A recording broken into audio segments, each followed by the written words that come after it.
We're down. Always moving up. Thank you. I have a tremendous amount of respect for you, Jason, and obviously you,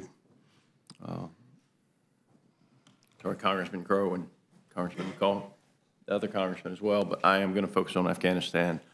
A lot's been said about President Trump's Doha Agreement. Did you know this? How many lives did we lose after the Doha Agreement? After the Doha Agreement, the one component of the Doha Agreement that the Taliban did comply with? We lost 4 in 2020. Mm-hmm. Is that correct? We lost 4 after the Doha Agreement in 2020. You're talking about service member lives? You're talking about contractor lives? I'm talking about service member lives. It was 4, I believe. We didn't lose anybody in 2021 until the Abbey Gate incident. Right. That's true. The criticism about the Doha Agreement, ultimately, the Doha Agreement led to a significant reduction in lives lost. Now, if we're talking about all the facts of Afghanistan, the number of lives being lost, obviously 1 is a lot, but it had been reduced over the last several years to the tens and the 20s, and certainly my heart goes out to any of them. But going back to the Doha Agreement, which Donald Trump agreed to, there were only 4 lives lost after that up to and until Abbey Gate. And so my whole issue with the withdrawal, and this gets back to what General McKenzie said, in testimony in HASC, an open testimony, I'll give you my honest opinion, and my honest opinion view shaped my recommendation to the President then being Joe Biden. I recommended that we maintain 2,500 troops in Afghanistan. Now you were there. I mean, you're a Ranger. I mean, 2,500 troops would have let us maintain Bagram Airfield. Is that? I disagree with that. Okay. Well, I respect you. Yeah. But 2,500 troops, and I also recommended earlier in the fall of 2020 that we maintain 4,500 troops at that time. You're familiar with this testimony? I am familiar with that testimony, yes.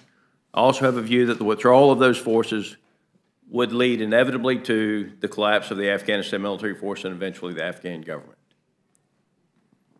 My issue with the whole thing is that the advice of the military commanders was ignored.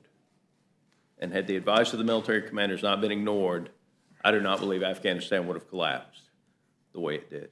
I absolutely believe the Taliban would have played a role in the governing of Afghanistan in the future, just as they have for decades. But it is a, and I agree with you that Ghani leaving was a big part. Him abandoning his country was a big part of the collapse. But I don't understand how there has not been more discussion about President Biden ignoring the advice of General McKenzie. And I can tell you, as somebody who was at NATO the week that Russia moved into Ukraine, our NATO partners made it very clear to us there was no discussion from the U.S. with our partners. It was just a statement. We're leaving on this day. Good luck. And so, I mean, I think President Biden and Vice President Harris deserve to be. I think the public needs to know that they had ignored the advice of their military commanders, and I think the public needs to know that they did not have discussions with our partners at NATO. And so I won't keep you here any longer. I agree with you when you said Ghani leaving was a big part of it, 100%.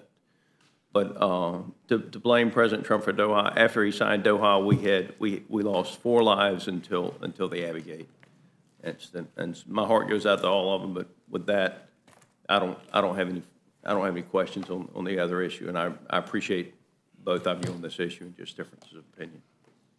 I yield. Thanks. And I think y'all can. We're done. Thank you for appearing before us today. Y'all are excused.